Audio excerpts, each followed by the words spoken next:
All right, welcome back to One Bills Live. Time to tell you that this week's legend of the game is former Bills running back Fred Jackson.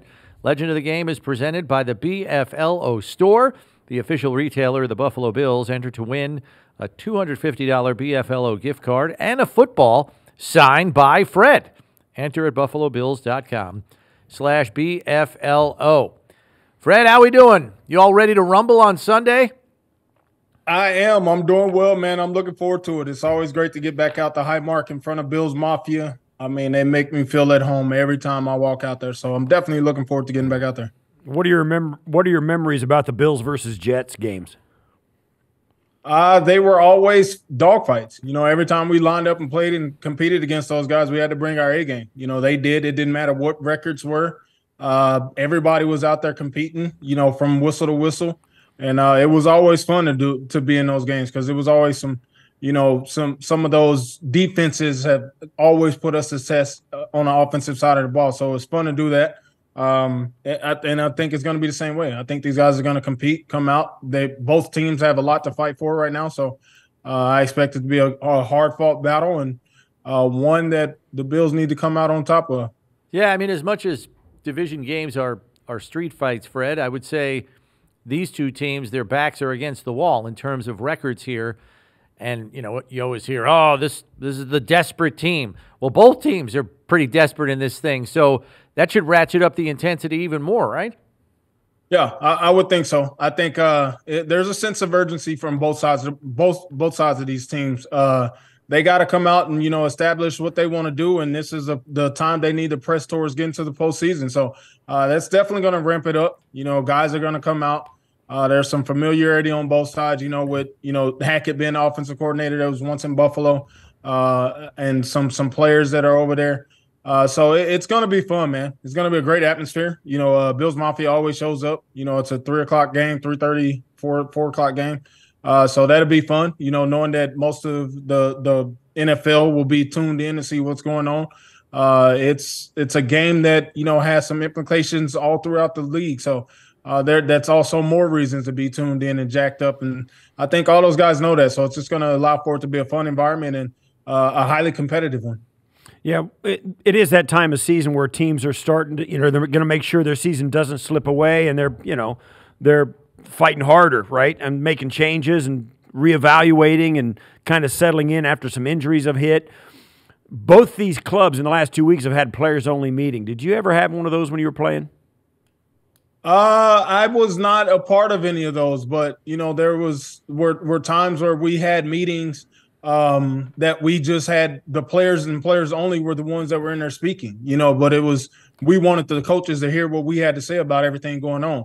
But, you know, to each his own. I think that's the whole thing that comes with those locker rooms, with the guys that are captains, what it is that they want, you know, to do. You know, there's some things that need to happen for these guys to get to where they want to be, you know, on both sides of the franchises.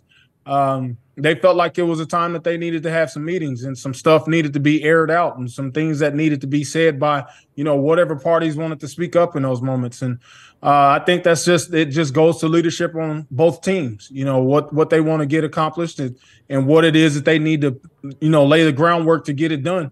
So it's great to see that it's happening. You know, I like that those guys are taking the reins and saying, look, man, we need to get this done. You know, I've read that, you know, Josh said he feels personally responsible for, you know, what happened with Dorsey. And I think all that stuff is stuff that needs to be talked about. So it's going to be fun to see what these guys do the rest of the season. You know, their back is against the wall and they have big dreams, and being 5-5 with one of the teams that was supposed to be, you know, the top tier of the AFC.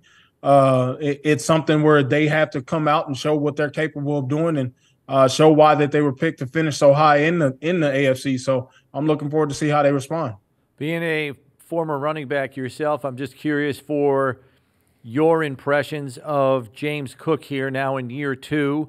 He's in the top 10 in rushing right now, and I think he's in the top 10 for total yards from scrimmage as well, and yet he's not even like a true bell cow back, which doesn't really exist in the league anymore. What are your impressions of him?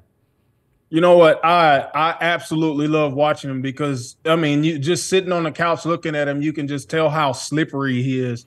You know, he continues to when he goes into contact, you know, continues to slip out of tackles and fall forward, and that's a guy that you love watching. You know, a guy that can make people miss in the phone booth.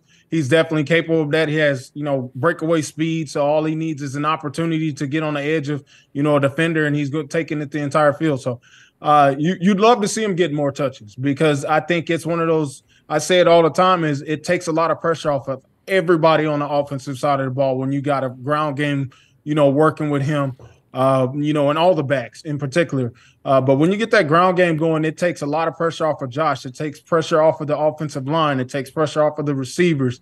And I think it would be awesome to see him get more carries. You know, like you said, the true bell cow of an offense from a running back standpoint just doesn't exist anymore. But I think there is an opportunity to get him more touches and let him be a vital part of getting this offense revamped and back to what it's capable of doing. So, you know, being biased as a running back, you know, I think that's somewhere that they do need to start. And I think it makes it, again, a lot easier for everybody on the offensive side of the ball if they do that. Freddie, thanks for coming on with us. I got to ask you, when you get in town? I'll be there tomorrow morning, early tomorrow morning. All right, man. Looking forward to it. Fred, good to catch up with you. Get him amped up on Sunday afternoon. Sounds good. I appreciate you guys having me. I'm looking forward to it.